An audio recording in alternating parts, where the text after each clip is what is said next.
How's it going, everyone? College Lefty, and in this video I have for you all some ranked seasons gameplay. I'm currently at 819 rating. I'm trying to make a push towards that Babe Ruth and make World Series. This ZACK GREINKE has definitely been one of the best pitchers for me. Take a look at his stats here. He has very good pitch repertoire. He has good velocity differential on some of his pitches. And a lot of these Signature Series cards are very cheap. A lot of these good pitchers are very cheap on the market right now. And we will be taking the mound with this card. So wanted to quickly show you guys the stats. This card, ZACK GREINKE, can really do it all. He can hit at the same time as pitch. I wish that his hits and Ks per nine were a little bit higher. But I wanted to focus on ZACK GREINKE in this video. I haven't really picked up anybody new except for the finest Jack Flaherty, but he was not on the mound in this one, obviously. But going up against a good opponent, he has a good record, and luckily he did not swing at that pitch right there, that fastball over the middle of the plate. But that is a very good start. We get a called strike 3 for the first out of the ball game, and he really could have done some damage with that as he hits the very next pitch down the first base line for an extra base hit. That's my Griffey out there in right field, get the ball in rather quickly, but his creative player does move in to second base. I hit Robinson Cano with a curveball low and inside, hit him in the foot, so he will be on first base. He's moving up to second now with the base hit from Lou Gehrig. So we have the bases loaded here in the first inning. Hopefully I can get out of it with ZACK GREINKE. He's a very good pitcher for me, and I get the strikeout there against the Signature Series Nelson Cruz. Now we're facing Matt Carpenter. This guy has a really good team full of Signature Series players as well. I was expecting to go up against a team full of finest guys. I have not really faced too many finest cards, but I haven't also played that many games of ranked seasons since the finest cards have been released. But I'm looking to get something going here in the first inning. We're facing the Signature Series Whitey Ford, who's a pretty good budget left-handed pitcher. I would recommend going with a little bit more firepower on the mound, but he is a very crafty lefty. He does have pretty good changeup as he throws one low in the zone there. Willie Mays smacks it up the middle. Robinson Cano unable to make the play, though he does stop it, so I was unable to go from first to third with Ted Williams in that situation. But that brings up Lou Gehrig. I sat on the slider over the middle of the plate, and I hit it the other way into the gap. I felt like I squared that one up. I might have had late feedback on that one, but I felt like I hit it pretty good. That is going to be a 2 RBI double right there. A big start to this game. We only have one down in the inning. Chipper Jones coming up to the plate, and I was just a little bit late on that one. I missed it. I dropped a PCI there at the last second, but it does move Lou Gehrig up one base. He moves up to third, so he's in scoring position with Griffey up at the plate, and I was trying to swing early on that, pull it down the first base line. I didn't really move the PCI too much on that swing, but I was able to square it up pretty good, hit it right to first base. He is able to get out of the inning. So I'm trying to settle down here with ZACK GREINKE, facing Jason Kendall, and this opponent was able to have some pretty good at-bats. He's fouling some pitches off, making it extremely difficult. He had the bases loaded in the first inning, so I'm trying to get the confidence up on some of these secondary pitches. He hit the fastball early in the game, so I know that he can hit the fastball early in the count, as well as he's ready for it. He's looking for that pitch early in the count, so I'm trying to go with the off-speed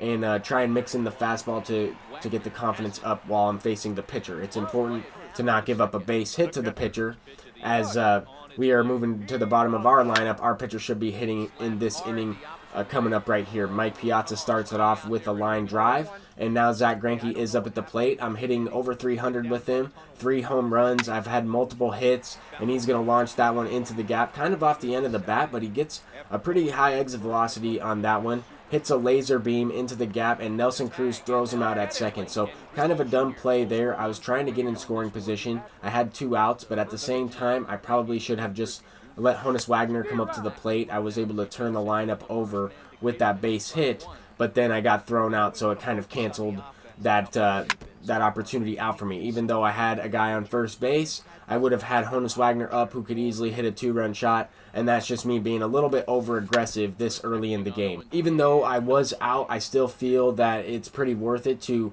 try and take the extra base in that situation because it is the pitcher, but obviously hindsight is 20/20, and I wish I would have stayed on first, but we do have Honus Wagner leading off the next inning, so you have the top of our lineup after I got a couple lineouts from the opponent. I'm also lining out in this game a few times so far, earlier with Mike Piazza. That could have gotten something going as well in that previous inning, But Honus Wagner lines out to center field, and then I was slightly off this one here with Ted Williams, but this one gets down into the gap. The announcer kind of fooled me on that one. He said skied into left field, but that one got down for a ground rule double. We have Lou Gehrig up at the plate with 2 outs. I kind of choked away a good opportunity, got me to chase with Willie Mays, and I hit one to right field, then struck out with Lou Gehrig. Not the best at-bats there with a runner in scoring position. I would have liked to increase the lead in that last inning, but now we have to try and minimize here. We're pitching a pretty good game with ZACK GREINKE, and he is kind of carrying the squad so far, keeping us right in this ball game.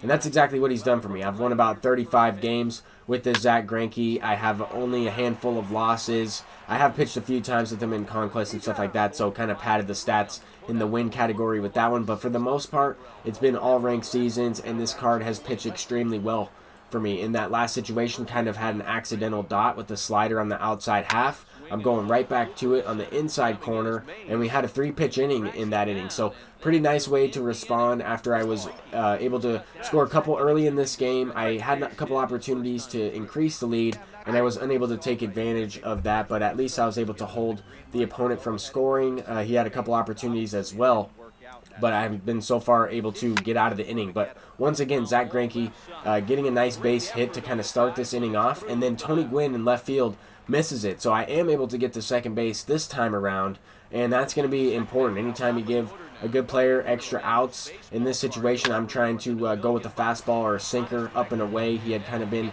attacking that pitch. I was looking for it, and the first pitch of the at-bat, we smack it into the gap for an extra base hit with Honus Wagner. So kind of a big opportunity right there. That's kind of what I was trying to do earlier in the game if I was able to get him to second, but we get thrown out. Then the next batter hits a line drive off of Whitey Ford's forehead, and we're able to get to first base. So a nice base hit right there. Unfortunate at the same time because I could have scored a run, but nonetheless I went to a pinch runner, Ty Cobb, and he's also going to be a defensive replacement for me in left field in place of Ted Williams. We get the sac fly from Willie Mays, so we're able to increase the lead a little bit, and the reason why I went to a pinch runner is basically so I can try and score this run. I think I have a chance to break this game open in this inning right here with a little bit of a 2-out rally if I'm able to get the job done. We smack one into the gap with Lou Gehrig. That's going to bring up Chipper Jones, and the meat of my order is really in the middle of my lineup. I've been hitting really well with some of these guys. Chipper Jones has stepped up for me in clutch situations. There he gets a seeing eye single. Griffey has really picked it up for me since I've kind of replaced Griffey with Ty Cobb. There he hits a 3-run shot. Had a really good at-bat in that situation. I probably could have struck out, but I had one of those at-bats where I kept fouling pitches off. Even though I wasn't necessarily on the ball, I was able to get a good pitch eventually and square it up for a 3-run shot. But the opponent is going to be able to try and respond. We're up by 8 runs. We really broke the game open by that 6th spot in the previous inning. But this opponent is really getting some base hits. Just hasn't had that big hit yet, and this is going to be the first one of the ball game. A double off the wall from Lou Gehrig. He kind of gets his base runners mixed up here, and I'm able to get an out. So doesn't really work out for him in this situation, as now there's 2 outs. We're trying to get out of this inning, and we are able to get out of it without giving up any runs. Kind of an unfortunate opportunity for the opponent in this situation. He had a really good chance to score a run or two if he was able to get a big hit, but nonetheless, our defense is going to give him a chance here as we miss a ground ball. I don't really know what happened. That could have been user error in the fact that I did not preload the throw quick enough. I'm not really sure why I got that animation. But like I said earlier, anytime you give a good player extra outs, we could have been out of the inning, and we end up giving up a 2-run shot to his pinch hitter, Duke Snider. Later on in the game, I was able to get a base hit with Ty Cobb, so not only is he a defensive replacement, he can also swing it in the 2 spot. And I was able to capitalize on another run there as he kind of scored a run. I responded with one myself, and then he also gets it right back. So kind of back and forth here late in the game, but that's why it's so important to kind of get an early lead or try and take advantage of an opportunity when you can get a 2-out rally going, try and break the game open, try and be as aggressive as possible while also kind of staying conservative. I only took a couple chances. After I was able to really get something going, I was already able to score a few runs. I definitely would have played this game a little bit differently if I wasn't able to score in the first inning or so. I would have tried to take advantage of my opportunities that I had later in the game, if that makes sense. But when you have those chances, you really have to capitalize, and if you're able to get the clutch hit, then you will be able to score a lot of runs, especially with the most recent patch. But right here, like I was saying, I had an opportunity. I messed it up completely. I swung at a bad pitch and grounded out into a double play with George Brett, who is my pinch hitter. But we are in the last inning here. Sergio Romo is closing it out after the opponent kind of scored a couple runs earlier in the 7th and 8th inning. I had to take out ZACK GREINKE. I would have loved to pitch a complete game with him and save my bullpen, but they are completely rested as I was able to get the last few wins without using them. So we get the win there. Ken Griffey Jr. is the player of the game, and that should put us at about 840 rating. I should probably get around 20 points for that one.